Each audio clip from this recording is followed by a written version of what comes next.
होली पर यदि घर में तरह तरह के पकवान ना बने, गुलाब जामुन, गुजिया है या मठरी है, ये सब चीज़ें ना बने तो लगता नहीं है त्यौहार आया है। जैसे कि आप कितना भी कोशिश कर ले रंगों से बचने के लिए, जब तक चेहरे पर गुलाल ना लग जाए, हाथों पर कई दिन तक रंग ना छूटे, तो लगता नहीं है होली आई और गई हो गई।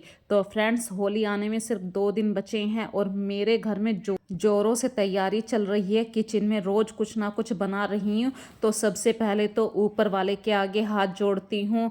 जो कुछ त्योहार भगवान ने हमें आज के दिन में दिखाए हैं उन्हीं की कृपा से है, क्योंकि ऊपर वाले की कृपा रहती है तो ज़िंदगी में छोटे मोटी जो प्रॉब्लम आती है उसका भी हम सामना कर लेते हैं। तो चलिए फ्रेंड्स, करते हैं आप सबका स्वागत अपने इस छोटे से चैनल पर। तो होली पर मैं आप सबके लिए क्या लेकर आई हूँ, आज है कुछ स्पेशल घर पर ही बनाए काले गुलाब जामुन। इसके लिए आपको ज़्यादा कुछ भी नहीं झंझट में पड़ना है। ना मैं आपसे ये कह रही हूँ कि बाज़ार से गिट्स का पैकेट लाइए, अपने ही घर में बनाइए। दूध सबके घर में होता है, मैं मिलावट वाले मावे से बचकर रहती हूँ। यदि आप नहीं बना सकते हैं तो देखिए, कुछ ऐसी दुकान से लीजिए जहाँ पर आपका विश्वास हो, उस दुकान से आप मावा लीजिए, क्योंकि होली पर सबसे ज़्यादा मिलावट चलती है। तो मैंने तो खैर देखिए फ्रेंड्स घर पर ही मावा बनाया है और अब कर रही हूँ मैं तैयारी चाशनी की। यदि आपके घर में 1 पाव मावे के आप काले जामुन बना रहे हैं, काले रसगुल्ले बना रहे हैं, तो इसके लिए चाशनी की तैयारी करते हैं। 3 कप मैंने चीनी ली है, तो 3 कप ही इसमें पानी लेना है। और आप केसर भी डाल सकते हैं, केसर नहीं है तो मार्केट में खाने का रंग आता है ऑरेंज कलर का, तो वो मैंने डाला है। पिंच का भी, मतलब जो चुटकी भर होती है ना, उसका भी 1/4 भाग, उसी से ये कलर बन जाएगा। और जो भी आप ड्राई फ्रूट्स खाते हैं, जैसे बादाम है, काजू हैं, खरबूजे के बीज हैं, इनको बारीक बारीक काट लीजिए। और 1 पाव मावे के अंदर आपको सिर्फ 2 चम्मच मैदा मिलानी है। ये रेशो मैंने खुद अपने हाथों से पहले भी बनाया था और आज मैं दोबारा से बना रही हूँ, क्योंकि हर चीज़ को पहले एक बार बनाकर मैं देख लेती हूँ, फिर उसके बाद मैं वीडियो डालती हूँ। तो ये रेशो बिल्कुल परफेक्ट बैठा था। और थोड़ा सा मावा, मतलब आप कह सकते हैं 2-3 चम्मच मावा इसमें से अलग कर लीजिए और ये काजू बादाम इसके अंदर अच्छी तरीके से मिक्स कर लीजिए। आपको 5 या 10 मिनट के लिए ये मावा मसल कर रेस्ट के लिए भी छोड़ना है। मैं कोई भी पानी के छींटे भी नहीं लगा रही हूँ, क्योंकि घर का मावा है, घर के मावे में हल्का सा नमी रहती है। तो फ्रेंड्स, 2 चम्मच जो हमने मैदा ली है उससे बाइंडिंग आएगी। जब हम इस काले जामुन को, काले रसगुल्ले को तलेंगे, तो ये रसगुल्ले हमारे खिलेंगे नहीं। फिर भी आपको एक छोटी सी ट्रिक बता रही हूँ, यदि आपको डाउट है खिल ना जाए, तो एक छोटी सी गोली लीजिए और कढ़ाई के अंदर पहले डालकर देख लीजिए। यदि आपको लग रहा है कि हाँ बिल्कुल हमारा रसगुल्ला ऊपर तक आ चुका है, कोई खिला नहीं है, उसके बाद ही आप बनाइए।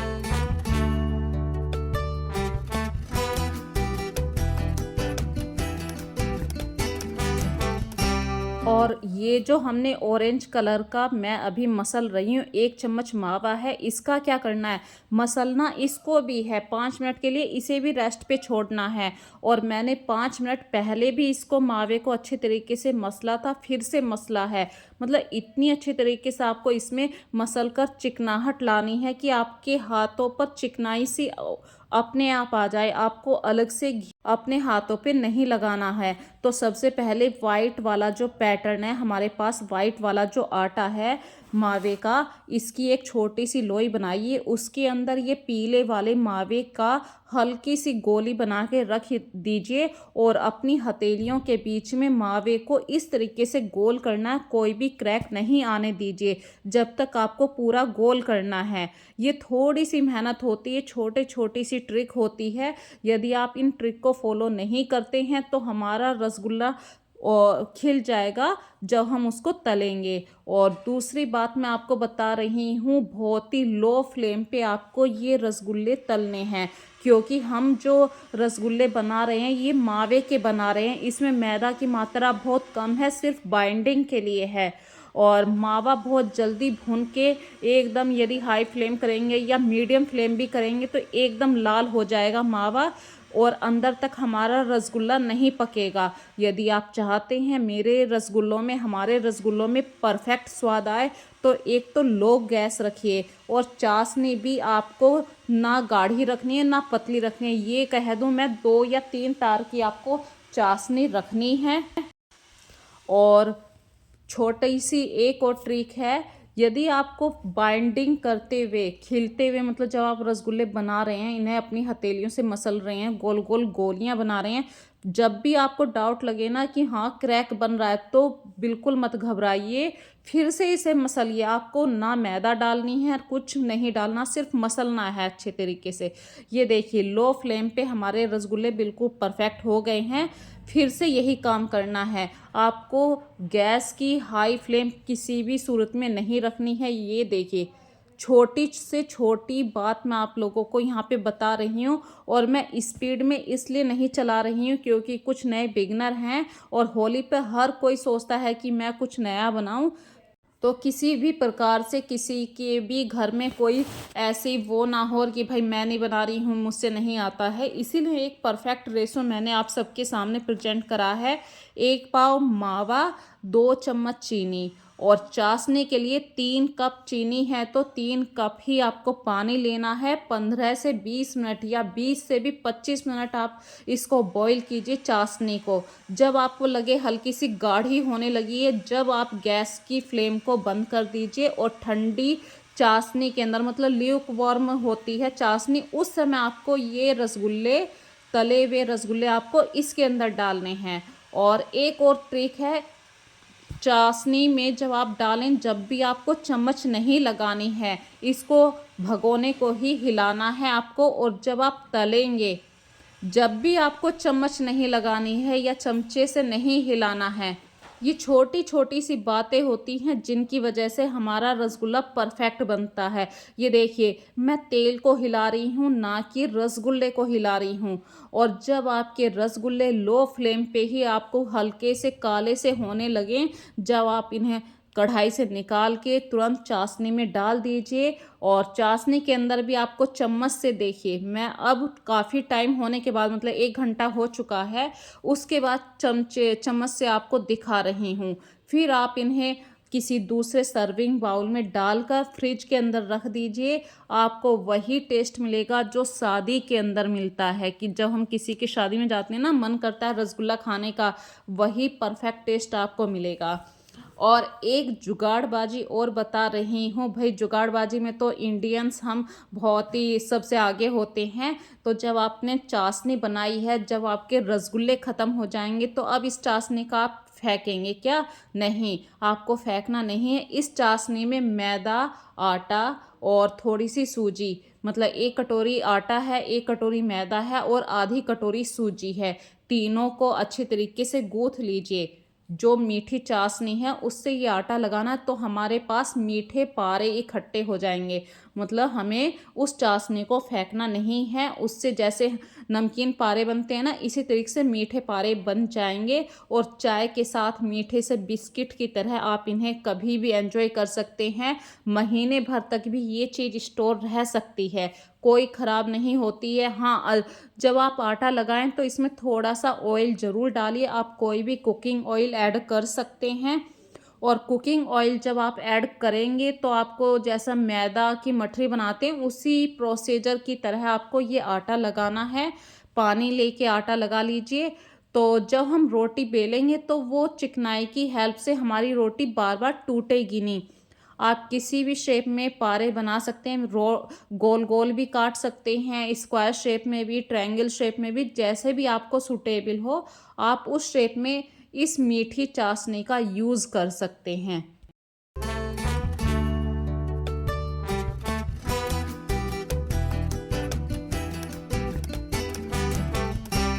तो होली पर इतने सारे काम हमारे घर में इकट्ठे हो जाते हैं। हम कोशिश तो बहुत करते हैं, देखिए मैं पिछले 15 दिन से कुछ ना कुछ बना रही हूँ।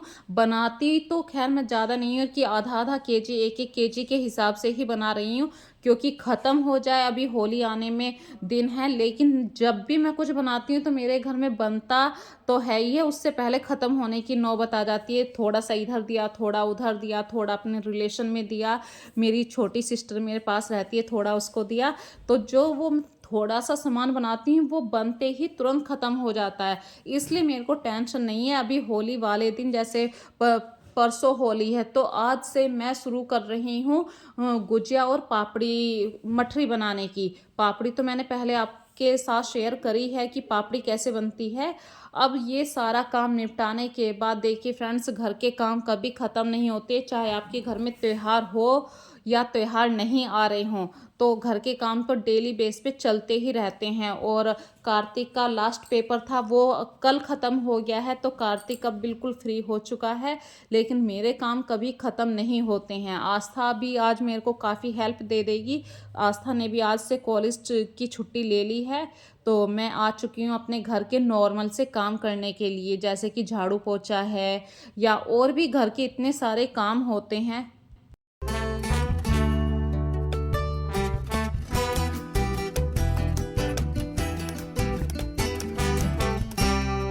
तो घर के काम तो मैं कर ही रही हूँ, साथ में आप लोगों से कुछ बातें भी शेयर करना चाहती हूँ। जैसे कि किसी की स्किन को एलर्जी होती है रंगों के साथ, तो मैं तो फ्रेंड्स अपने घर में खुद मानती हूँ इस बात को। मेरे बेटे कार्तिक को भी एक कलर से एलर्जी है, लेकिन मैं रंगों के साथ कोई मना नहीं करती हूँ कि मत खेलो। बस कुछ बातों का ध्यान रखती हूँ, क्योंकि साल भर का त्यौहार है। जब रंग उस मतलब अपनी स्किन के पास आप के आते हैं, आप रंगों से खेलते हैं, तो उससे पहले अपनी त्वचा पर, अपने चेहरे पे कोई भी आप क्रीम लगा सकते हैं, लोशन लगा सकते हैं, तेल लगा सकते हैं। इससे क्या है, सीधा इफ़ेक्ट नहीं करेगी आपकी स्किन पे रंगों का, जो साइड इफ़ेक्ट होते हैं। क्योंकि ये चीज़ मैं खुद फेस करती हूँ, हर बार फेस करती हूँ। कार्तिक को इतनी ज़्यादा एलर्जी है कलर से, लेकिन वो खेलना बंद नहीं करता है। बच्चों की ये छोटी छोटी सी जो बातें होती हैं ना, कि कोई बात नहीं मम्मी, चोट तो लग गई, ठीक हो जाऊंगा, इन बातों से भी सीखा जाता है। और मैं अक्सर यही कोशिश करती हूँ, कोई बात नहीं बेटा, कलर से खूब खेलो, लेकिन अपनी त्वचा का ध्यान रखो। जैसे आंखों में रंग नहीं जाना चाहिए, आंखें ही हमारी सबसे अनमोल चीज़ हैं। तो मैं उसको कुछ बातों का पहले से पहले बताती हूँ। और एक और बात है, छोटे बच्चों के लिए ही है। जैसे अभी कार्तिक ज़्यादा बड़ा नहीं है, बच्चों को पानी से कम खेलने दीजिए। सूखे रंगों से, होली खेलने का ही त्यौहार है, कलर का ही त्यौहार है, तो आप गुलाल से खूब खेलिए। अगर रंग से खेलना है तो 12 बजे के बाद खेलिए। इससे क्या होगा, आपके बच्चों को सर्दी नहीं लगेगी, क्योंकि बच्चे पानी से खेल तो लेते हैं और 2 ही मिनटों में वे कांपने लगते हैं, हाय मम्मी सर्दी लग रही है, क्योंकि खुले में खेल रहे होते हैं और हवा चल रही होती है, तो उस वजह से बच्चे कांपते रहते हैं और वहीं से बच्चों को ठंडी लग जाती है। तो कुछ बातों का आप ध्यान रखेंगे।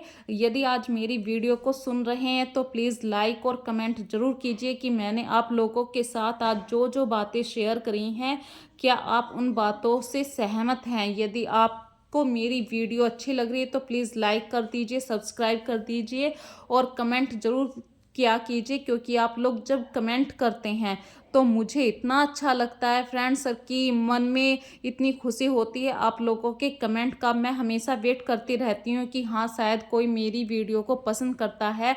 और जब आप कमेंट करते हैं तो मैं उन बातों से सीखा करती हूँ, क्योंकि कमियाँ तो मुझ में भी हैं। ऐसी बात नहीं है कि हम में कमी नहीं है, हर किसी में कमी है, लेकिन अपनी कमियों को आप स्वीकार कीजिए।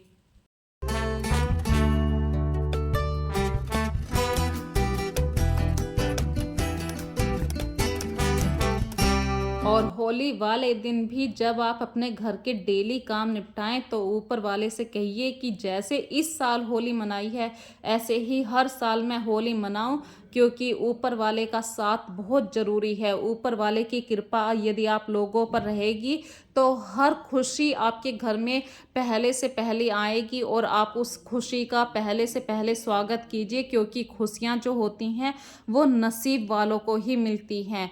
और किसी भी तरीके से टेंशनबाजी मत लीजिए। घर में यदि छोटी मोटी बात भी होती है तो उसको होली के त्यौहार पर हमेशा इग्नोर कर दीजिए, क्योंकि ये छोटे से झगड़े जो होते हैं ना, ये होली पर बहुत बड़े हो जाते हैं। तो ये मेरा एक छोटी-सी आप लोगों के साथ बात मैंने अपनी शेयर करी है। तो खूब खेलिए, होली के त्योहार का खूब एन्जॉय कीजिए, खूब रंगों से खेलिए, अपना ध्यान रखिए, अपनी आँखों को, बालों को, चेहरे का खूब ध्यान रखिए। So friends take care and bye bye.